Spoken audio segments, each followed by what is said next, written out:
नमस्कार, मी आपली उषा चव्हाण बोलते. आज एक महाराष्ट्र गव्हर्नमेंटला मी निवेदन देते, ते आपल्यासमोर पहिलं प्रथम मांडते.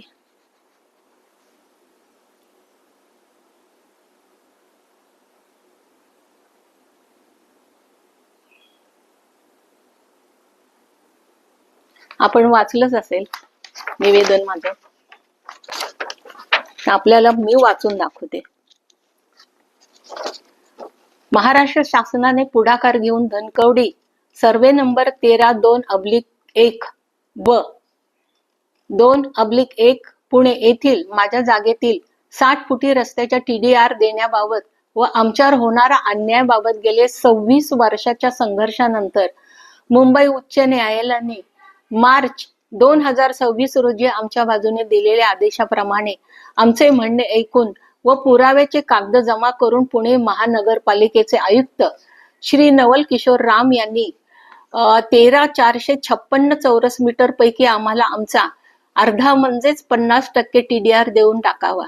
ही गोष्ट मंत्रालयामधील बैठकीत 2006 रोजी मान्य केलेली असून 50% हिस्सा आमचा आहे हे स्वतः विकास मंत्र्यांनी, आयुक्तांनी, सिटी इंजिनियरनी यांनी सर्वांनी मान्य केलेले असताना देखील व याबाबत माननीय नरेंद्र मोदीजी तसेच देवेंद्र फडणवीसजी तसेच एकनाथ शिंदे साहेब यांच्याकडे रीतसर तक्रार अर्ज दिले असून त्यांच्याकडून निर्देश व कार्यवाहीचे पत्र आलेले असताना देखील हा विलंब का?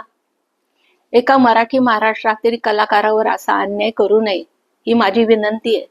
माननीय एकनाथजी शिंदे साहेब ह्या प्रकरणामध्ये जरूर लक्ष घालून आम्हाला त्वरित न्याय देतील ही अपेक्षा मी करते. कारण आतापर्यंत शिंदे साहेबांनी खूप बहिणींकरता केलेले, तर मी त्यातली एक बहीण असे समजून माझ्यावर हा अन्याय होऊन देऊ नये आणि खूप आता आयुष्यातले वर्ष न्याय मिळवण्यासाठी घालू नये अशी मी अपेक्षा करते. तर तुम्ही सांगितलं तर आणि माझ्याकरता ते खूप छान होईल. मी अपेक्षा करते तुमच्या सगळ्यांकडून. मी नरेंद्र मोदी यांची तर भक्त आहेच, तुमची पण भक्त होईल अशी मनापासून इच्छा आहे माझी. आपली उषा चव्हाण.